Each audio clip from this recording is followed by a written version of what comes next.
Good morning, folks. I don't think we're going to be a very large group, so it's fine if you stay muted and you don't want to share video, but when the time comes, feel free to unmute yourself and ask a question or use the chat channel to do it in text. So we're going to talk a little bit about digital versus analog exams for in-class use. Most of what I'm covering today, it can be used for asynchronous remote classes, but really what we're talking about is for in-class exams. We're going to talk a little bit about the challenges old and new to maintaining exam integrity. We're going to talk how and why a mixed analog digital exam approach can be superior to what you might be doing right now and why you might want to consider it. We want to give an overview of pen and paper exams using Gradescope. Gradescope is a tool, the digital aspect of this hybrid approach, and we're going to give you a bunch of Gradescope resources. As time allows, we're going to look a little bit at what that looks like for you to use Gradescope. It's a tool with a lot of functions, a lot of features. So we're doing sort of not a 10,000 foot view, but maybe a 3,000 foot view of what it's like to use Gradescope with your paper exams. All right, so let's talk a little bit about traditional digital versus analog exams. So let's look at these factors in terms of what the benefits are to each one of these. So for multimodal responses, pen and paper exams, I would argue, are pretty much superior. You can draw charts, you can draw illustrations, you can show chemical formulas, you can show math formulas, none of which are actually easy typically in a digital exam, especially with the tools that we have, namely Blackboard for the most part. Students do get feedback more quickly with digital exams. Pen and paper exams are much more resistant to technical failures. If barring that the lights actually go out, if you are in a room that has no windows, you should be able to give that paper and pen exam without any concerns about technology.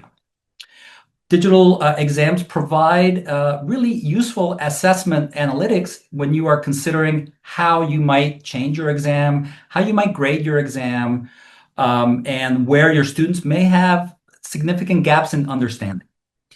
Finally, for the issue that we are largely talking about today, for maintaining academic integrity, both digital and pen and paper exams have ways of maintaining academic integrity. The reason that digital is grayed out right now is that typically for like Blackboard exams, that requires some additional tools such as lockdown browsers or remote proctoring systems that we don't necessarily have in place right now.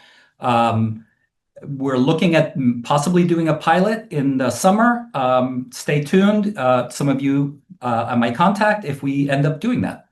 So both of those are doable, but for right now, the really safe bet is pen and paper at William & Mary if you're concerned about integrity challenges based on AI. And I don't want to dive into it super deep, but we have had some instances at William & Mary where students have used web browser extensions that are allowing AI to answer questions for them, and they hide that from the instructor. So that's where I think we've been getting the request for how can I do pen and paper exams and still do this for especially large classes.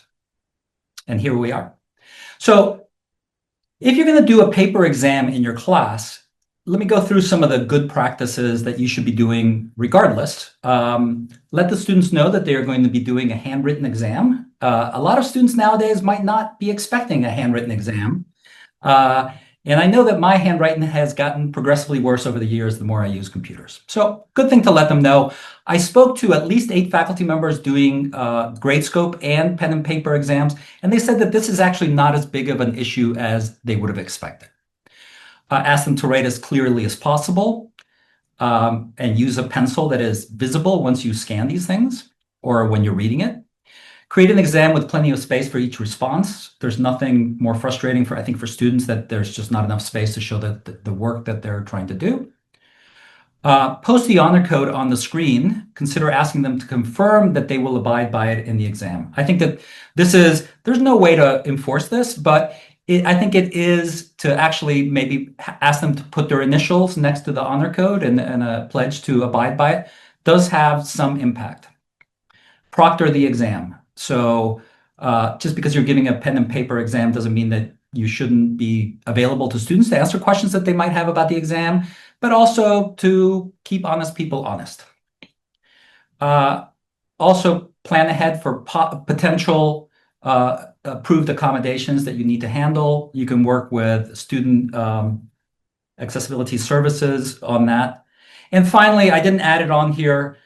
Have a policy that you let them know about devices. You know, all telephones, all devices put away in a backpack in a pocket. I don't want to see them. You can ask them to put it on top of their desks if they have enough space, upside down, just to lay that out there right away. So we talked a little bit about the advantages of digital versus paper, but I think that we can actually have much of best of those both worlds. So how do you do that? So um, you can have students take paper exams, pen and paper in the classroom, no digital devices out, no concerns about cheating, hopefully, with digital devices. Those exams can be scanned and they can be input and processed through Gradescope. And we'll talk about Gradescope. So Gradescope is a tool that we've had on campus for about 5 years now. It is very well tested. I think that at least the 8 faculty members that I spoke to about it today are very happy with doing paper exams with Gradescope grading. And as you can see, on average, we have about 100 courses per semester that use Gradescope. And the numbers below are enrolled students, but somewhere around the neighborhood of 6,000 or 7,000 students who are using this per semester. And I think if you look at individual unique users, it's probably about 3,000 students that are using Gradescope. So students are familiar with using Gradescope. So what is a Gradescope? I'm going to play a short little video just to cut through some of this. How many of you, if you can give me a show of hands, how many of you have used Gradescope already in your courses?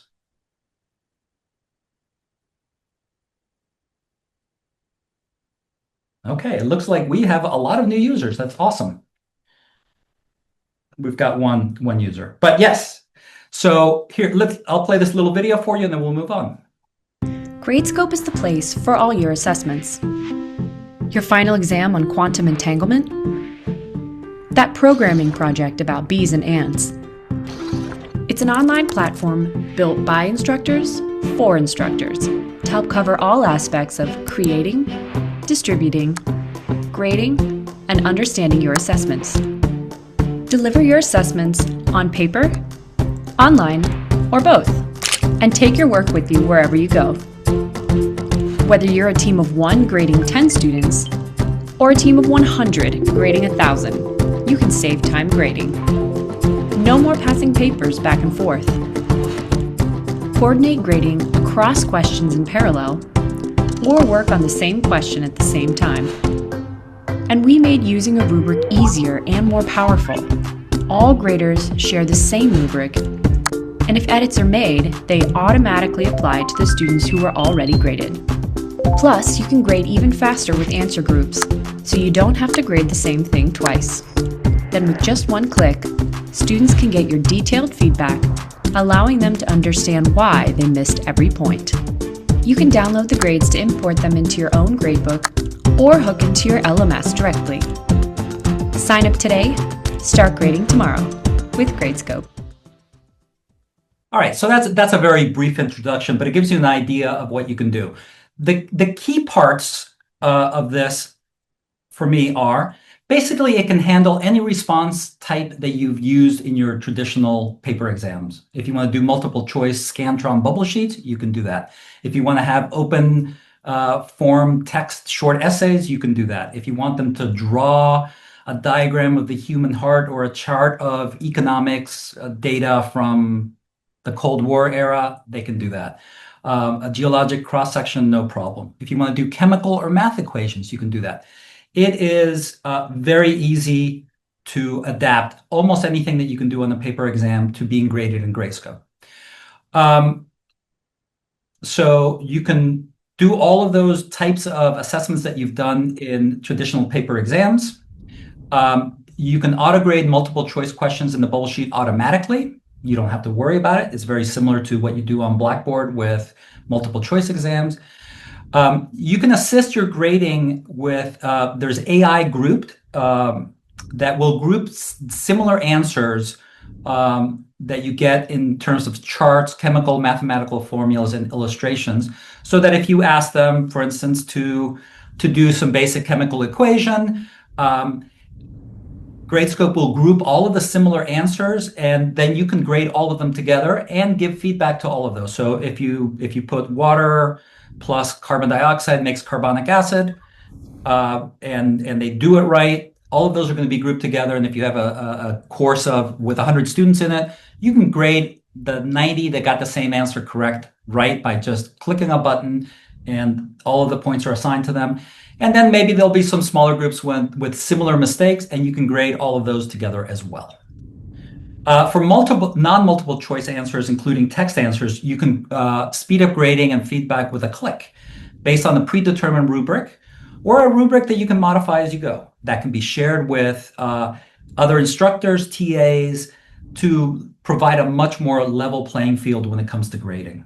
So you could have 3 TAs and you're all using the same rubric, or you can have 3 TAs with some TAs grading some exam questions and others grading other exam questions. I think that this provides a much more equitable grading than what you would get with traditional papers where you're shuffling papers around. And I'll go through some of these fairly quickly. Why use Gradescope from the instructor perspective? It can save you time, lots in some cases. It makes grading less tedious. I think that all of the folks who are using Gradescope would agree with this. Consistency, as was mentioned in the video and I just talked about. There's a single copy dilemma.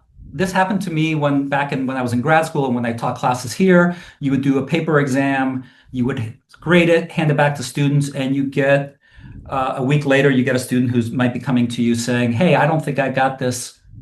This was graded fairly." And it's weird, but the answer looks like it's been erased and rewritten. And with a traditional paper exam, that's something that's hard to deal with. With Gradescope, you don't have to deal with it because you have a snapshot of what was submitted in the exam. There's universal correction. If you find out that you graded something incorrectly, you can fix it for all the students. You can grade anonymously, which is much harder to do with paper exams. You can get data and statistics just like you can from a Blackboard exam, and I would say better actually than what you can get from Blackboard. There's a few features here for students. Basically, they're getting faster feedback. They're usually getting more feedback.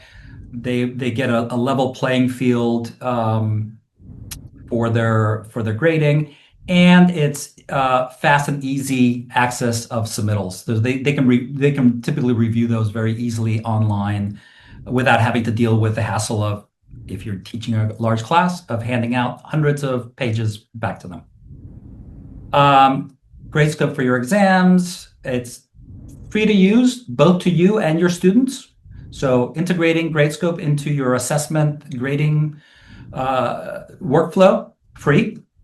It's not free to the university, but it's free to you and your students. Students can use SSO. That is, they don't have to create an account and save a new password. They've already used their William & Mary passwords to access this. It integrates with Blackboard enrollment and Gradebook. So however you score these things in Blackboard, they're going to pop back into, with Gradescope, it's going to pop back into Blackboard and the Gradebook. You submit scanned paper exams. So we'll talk a little bit about that. The paper exam that the students are working on looks like a paper exam. If you're having them do a bubble sheet for multiple choice, you might have a question packet and then the bubble sheet that they're submitting. They put their name clearly written at the top of the page, and then you're going to collect all of those and scan them in your departmental scanner and submit it to Gradescope for grading. It's a fairly easy process. Good to check that your departmental scanner is in good working order, because you might be scanning a lot of pages. As I said, it supports Scantron type bubble sheets. It does also do online exams, but that's beyond the scope of what we are talking today. We're talking about just the use of Gradescope with paper and pen exams. A few caveats. Setting up a Gradescope exam and grading rubrics can take a little bit more time than it does for traditional papers, but it actually is much more systematic, but it does take a little bit more time. So the payoff is usually in terms of scale. The larger your class, the more benefits that you reap from this. Um, so students are going to get the benefits of Gradescope grading that is more consistent grading, feedback returned more quickly. They're going to get the benefits of that regardless of how many students in your class. Typically, there's a point where this balances for your case use. And that depends on many factors, but in many classes on campus, they're using it with groups as small as 20. But I would say that most classes that use the Gradescope paper exam method are for 50 or larger student classes. So I'm going to give a bunch of resources here. This does actually the deep dive of any questions I think are going to be covered in this. And I'm going to share this slide deck with you right now and in the email that we are going to follow up with. So Christy's going to show us how you get started. The very first step is activating provisioning Gradescope in your Blackboard course. Give me 1 second to share my screen. So if you're going to integrate Gradescope into your Blackboard course, it will integrate your course roster.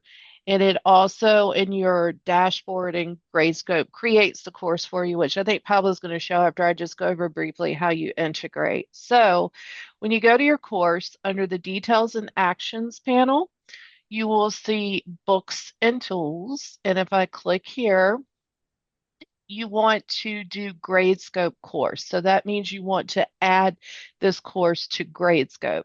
When you do this, it will log you into the dashboard and it creates the Gradescope icon, which is going to be down here. When you click on this, it will take you into the Gradescope environment. Now you can keep this hidden from students because what you're going to end up doing is, if I click on the plus symbol, and I hit content market here, I'm allowed to do a Gradescope assignment.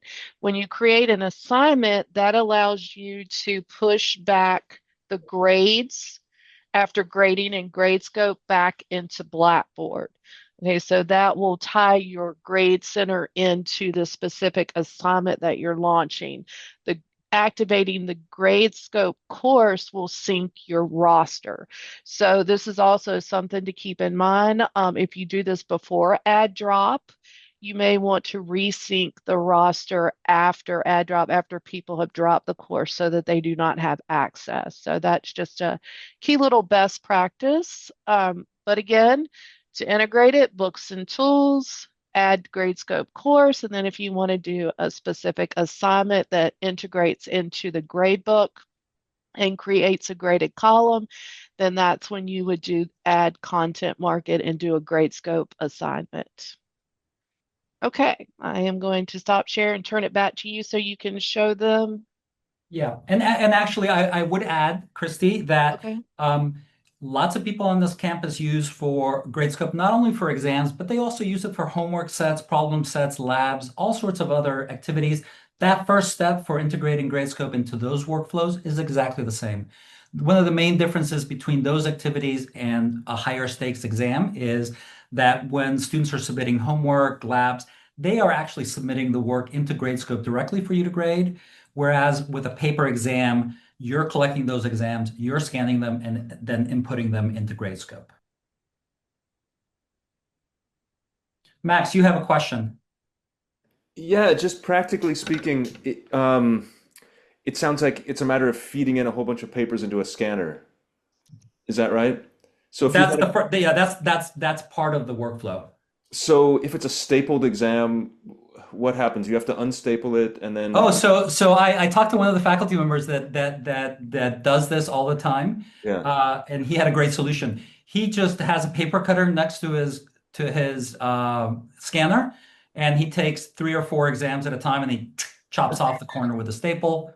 Doesn't bother with unstapling it. Okay, so it's the old guillotine technique. Yeah, and what I would say is one Christy, can you log in or? I'm showing my screen right now. Oh, you are. Okay. Sorry. So Max, yeah, that's the idea. You want to make sure you have a decent scanner. So you activate it in Blackboard, you do a regular paper exam just like you've always done. What you can do is before you actually start grading the score, you can upload that into Gradescope, and this is what we're going to show you here. Christy is logged in. The first thing I wanted to actually show them, Christy, is go back to click out of the exam. Yeah, go to your courses. If you scroll down on this, when you first generate a Gradescope class, there's going to be scroll, keep going down. You should keep going all the way to the bottom. See older courses. Oh, you got so many, Christy. Well, you want to see the tutorials Yeah, yeah. right here. Oh, there they are. So Gradescope actually adds a bunch of tutorials for you that have pre-built exams. What this consists of is what you have to tell Gradescope is where the name field is, for instance, and you just upload your PDF of your exam. You highlight, and I think you might be able to show them that with one of those exams, Christy. You're gonna highlight a little box of where the student name is. In that case, Simon, it does pull the student names and it does an OCR and it says, oh, this is Pablo Yañez's exam, and it matches me up with my Blackboard gradebook entry. So there is a little bit of OCR magic in there. It's just not necessarily for the handwritten part. I usually recommend that people just in case things get misaligned, that they put their name on each page of the exam. And then you're going to highlight each one of the answers. So like, for instance, where Christy is right now, you would highlight that whole box underneath question 4. And then when you go to grade it, when you go to grade question 4, it's going to show you that area. And I see that we are out of time. The tutorials will walk you through this. It sounds complicated and it's kind of impossible to cover all of this in a half-hour session, but the tutorials are actually really quite good, and they will take you through all of this, depending on what kind of exam you're going to do. If you're going to do a bubble sheet exam, it's actually really simple. You're handing out something that looks exactly like a Scantron sheet. You're uploading the bubble sheet to Gradescope, and you're just marking which answers are correct and how much points you're assigning. If more than one answer is correct, you can do that easily. It's, as I said, there's a little bit more work up front with Gradescope in both setting up how they're going to be graded and what the rubrics are, but that usually pays off in terms of scale and getting stuff to students back much more quickly.